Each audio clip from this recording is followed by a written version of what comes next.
So, after the first refusal, what changes did you make in your application?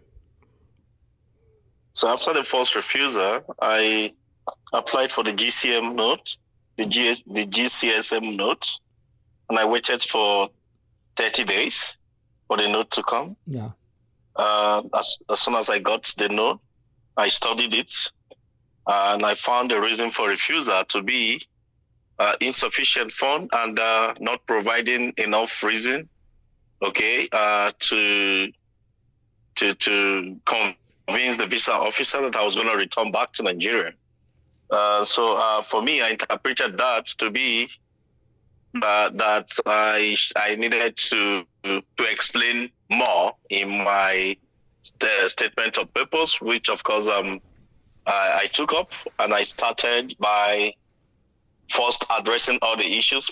Part of the issue was also that I do not have sufficient assets to prove that I could return back. I mean, to meet these assets. And I've worked for a very long time, for about 24 years. I have assets actually, but I didn't get those details that I was supposed to supply. All the assets I have, provide proof of ownership and all that. And so I went into work. I spent another month while I was waiting for the GCSM notes. I applied with a barrister in my country to get me sales agreement for one of my properties. I also engaged the services of a professional valuer to value all my properties, both in Lagos and, of course, in the hinterland. They valued all the properties, and I put all the valuation together. And, of course, I sold one of my land in a very prestigious area to make up for the approval of fund for the fund requirement. And I showed all the assets that I have, the valuation of those assets. I put them together. The assets were worth close to over $100,000. Okay. Then they explain in detail in my letter of explanation or statement of purpose, as people may call it. I explained in detail what I intend to do in Canada, just to assist my wife for the duration of her study, and also to ensure that she doesn't miss the children that much, because most of the children are very young. I have a 3-year-old, and the highest age was 11 years. And so I provided even picture evidence of the children. I also provided some clips of what's the conversation between my wife and the children, and of course the emotional trauma that some of them are going through.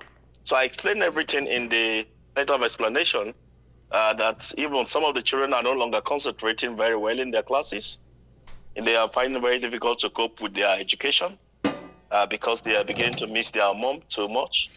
So I provided those details, and I applied for all the children to study, including the 3-year-old.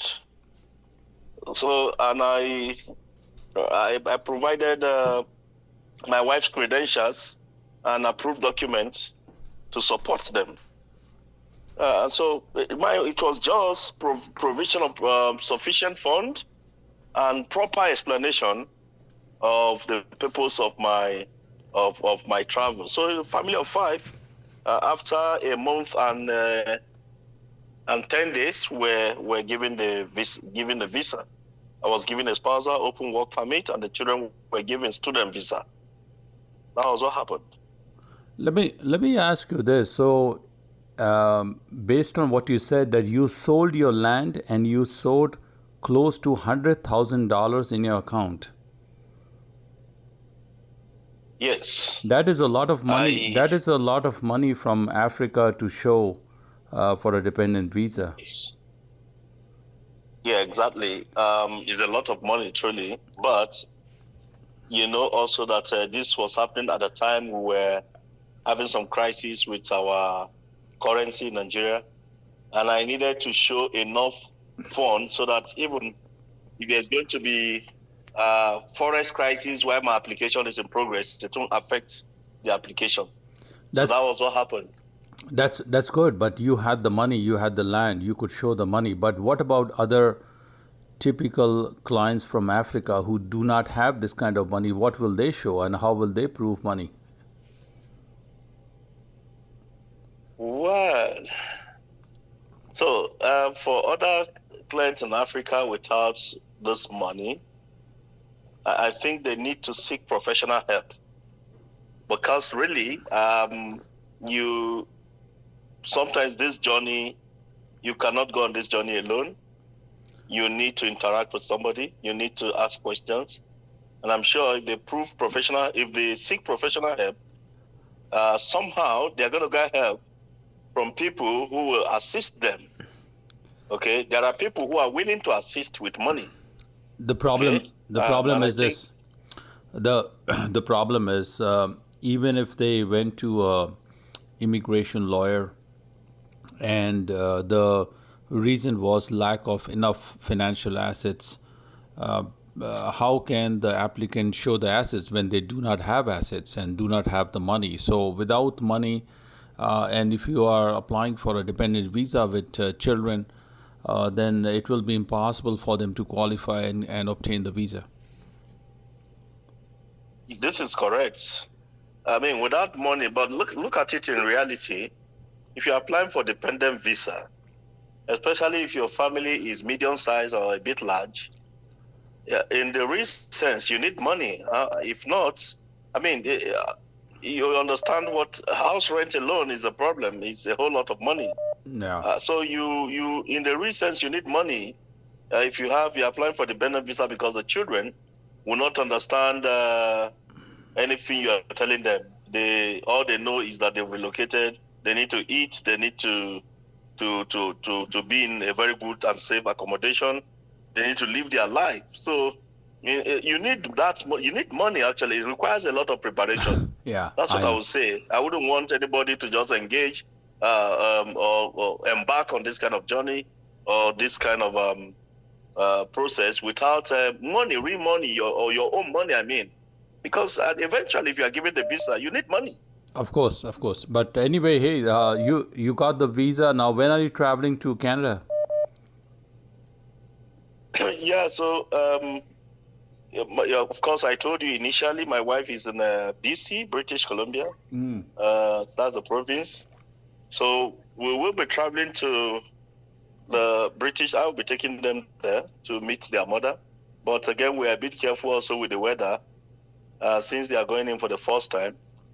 I wouldn't want them to land in Canada under a very severe or harsh weather condition. So somehow we're trying to watch to see when will be conducive for them to go. So this is the next phase for us that we're thinking about. Yeah, yeah. Hey, anyway, hey, thank you very much for your information, and I hope many people from Nigeria will find this useful going forward. Yeah, exactly. I wish you best of luck for your future. Thank you so much, Hamajot. Most importantly, people should not give up. I mean, I know a refusal could be devastating. I experienced it personally. It was devastating. I couldn't do anything for a week. But it's the same thing with every journey of life, that you push on. You continue to push on until you get success. Yeah. That's how you achieve greatness. Okay. All right, sir. Thanks, James. Thank you very much for your time. Thank you so much, sir. Bye. Yes, sir.